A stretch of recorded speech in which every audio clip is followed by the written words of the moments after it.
இன்னைக்கும் ஒரு அருமையான வசனம் நம்ம பார்க்கலாமா? எபேசியர் 2ஆம் அதிகாரம் 13வது வசனம். முன்னே தூரமாயிருந்த நீங்கள் இப்பொழுது கிறிஸ்து இயேசுவுக்குள் கிறிஸ்துவின் இரத்தத்தினாலே சமீபமாயிருக்கிறீர்கள். ஃப்ரெண்ட்ஸ், ஏசப்பா நமக்காக சிந்தின இரத்தத்தினாலே நமக்கு எவ்வளோ நன்மை உண்டாயிருக்குது தெரியுமா? இயேசுவின் இரத்தம் நம்முடைய பாவங்கள் அற நம்மை கழுவி சுத்திகரித்தது. அது மாத்திரமல்லாமல் அவருடைய இரத்தம் நமக்காக பரிந்து பேசுகிறது.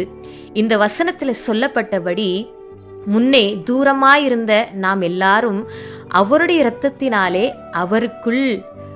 அவருக்கு சொந்தமான ஜனங்களாக, S, we are his own people என்ற அதிகாரத்தை நமக்கு தந்திருக்கிறார். அவருடைய இரத்தம், அதாவது நம்ம எல்லாரையும் விலையேற பெற்றவர்களாக மாற்றும்படியாக நமக்கு விலையாக செலுத்தப்பட்டது அவருடைய இரத்தம். கொஞ்சம் யோசிச்சு பாருங்களேன், ஏசப்பா நம்ம மேல எவ்வளவு அன்பு வச்சிருக்கிறாரு.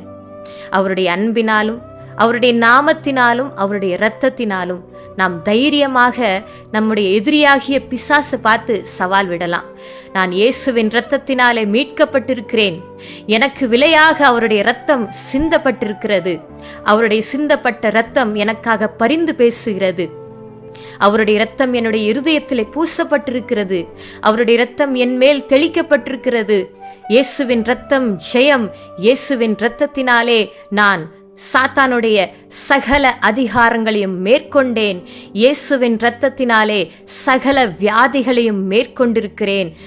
ஆட்டுக்குட்டியானவருடைய இரத்தத்தினாலும் சாட்சியின் வசனத்தினாலும் நான் அவனை ஜெயித்தேன் என்று சந்தோஷமா, தைரியமா, உற்சாகமா நீங்க சொல்லலாம்.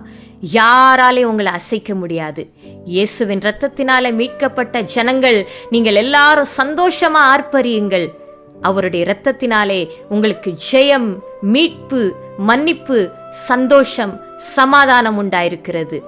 எல்லாரும் சந்தோஷப்பட்டு களி கூறுங்கள்.